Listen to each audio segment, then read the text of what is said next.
হাতের ছোট্ট ব্যাগটিতে কয়েকটি সাধারণ সরঞ্জাম, আর সেটি যেন হয়ে উঠেছে পুরো পরিবারের ভরসা।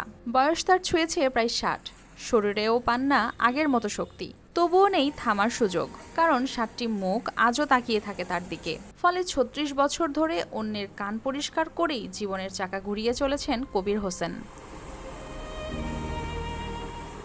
চাঁদপুরের কচুয়া উপজেলার আইনপুর পাটোয়ারি বাড়ির বাসিন্দা এই শ্রমজীবী মানুষটি যৌবনকাল থেকেই বেছে নিয়েছেন এক ব্যতিক্রমী পেশা। সময়ের সাথে সাথে বেড়েছে বয়স, চুলে ধরেছে পাক, কিন্তু কমেনি দায়িত্বের ভার। প্রতিদিন সকালে ছোট্ট এই ব্যাগটি কাঁধে নিয়ে বেরিয়ে পড়েন তিনি। কখনো হাটে, কখনো বাজারে, আবার কখনো জনবহুল এলাকার মাঝেই খুঁজে ফেরেন কাজ। একজন মানুষের কান পরিষ্কার করে আয় হয় মাত্র ২০ থেকে ৫০ টাকা, যা দিয়ে চলে তার ৭ সদস্যের সংসার। পাবলিক আমার যা মন চায় যে যা দেয় আমি করার লোক দাহ্য তৈরি লই না, যে 50টা 100 টাকা দিতে এরকম লই না। যে যা দেয় তার লই। কালার এক্সপার্ট ডার্ক স্যাপ এবং মাইল্ড অন হ্যান্ডস টেকনোলজি সমৃদ্ধ অরিক্স অ্যাডভান্স ডিটারজেন্ট পাউডার আপনার লন্ড্রি এক্সপার্ট। আমার সন্ধ্যায় গুন্না টুন্না দিলে আমার 800 900 1000 হয়।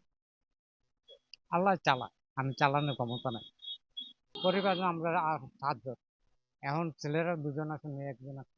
যুবক বয়স থেকে শুরু করা এই কাজে বর্তমানে দৈনিক তার গড় আয় ৮০০ থেকে ১০০০ টাকা। তিনি আরও জানান, বয়সের সাথে শরীর আগের মতো সাড়া না দিলেও সংসারের কথা ভেবেই ঘর থেকে বের হতে হয়। এছাড়াও মানুষের ভালোবাসা, সহযোগিতা ও দোয়াকেই তিনি জীবনের বড় শক্তি বলে মনে করেন।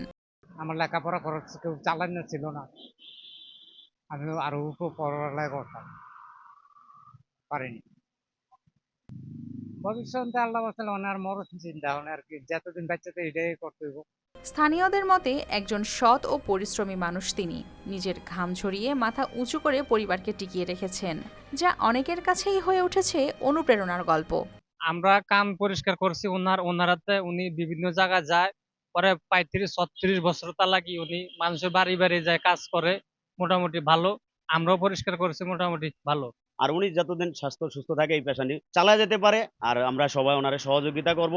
এই সমাজে কবির হোসেনের মতো অসংখ্য মানুষের গল্প হয়তো আলোচনায় আসে না, কিন্তু তাদের ঘাম, পরিশ্রম ও আত্মমর্যাদা নীরবে দাঁড়িয়ে থাকে জীবনের সবচেয়ে বড় অনুপ্রেরণা হয়ে। News desk, RTV।